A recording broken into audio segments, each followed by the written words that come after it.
Hello everyone, I'm George Krausak and I'm the host of the Crawcast. This is my grade for the Green Bay Packers 2015 NFL Draft. First, I need to set some parameters. First thing is that this grade is how well they played for the team. It does not count anything they did after they left the team. For example, Steve Young was drafted by the Buccaneers. He would get an F for the Buccaneers because he was not very good for them, even though he ended up being a Hall of Famer for the 49ers. Also, draft position value matters. For example, a first-round pick, being an above-average starter, will get the player probably around the C. But a seventh-round pick, being a 4-year average starter, will get an A, because the expectations for each positional round is different. Given that, let's get started. With the 30th overall pick, the Green Bay Packers select Damarious Randall.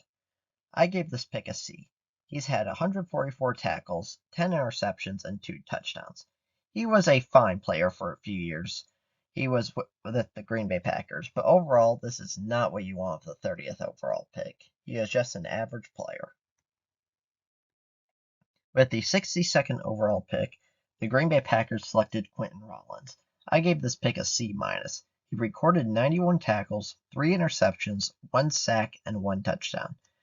He was overall a below-average player and certainly not what you wanted with a second-round pick. With the 94th overall pick, the Green Bay Packers selected Ty Montgomery.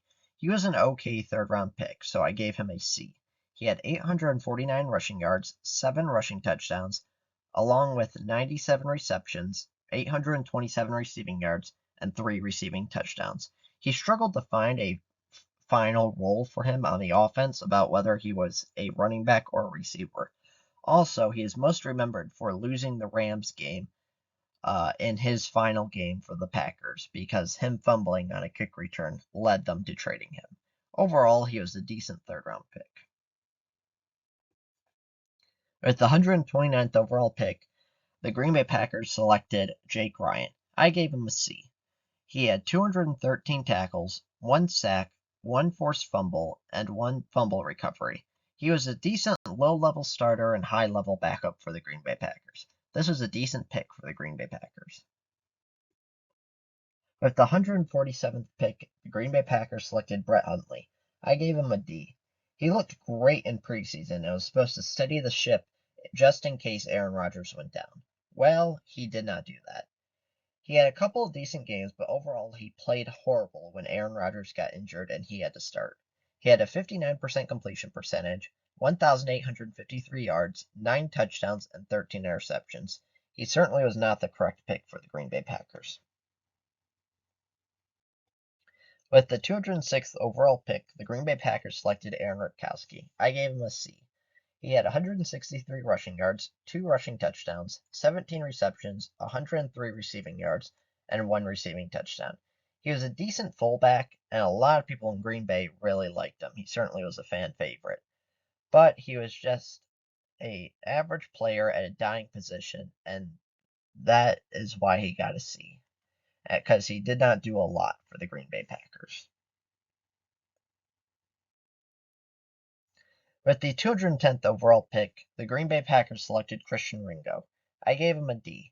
Although he did not do much, a 7th-round pick making the team and recording 2 tackles and a forced fumble is pretty decent considering the draft position and that most 7th-rounders do not make the team they're drafted on. With the 213th overall pick, the Green Bay Packers selected Kennard Backman. I gave him an F. He did not record a single stat for the Green Bay Packers. Overall, I gave the Green Bay Packers 2015 NFL draft a D+.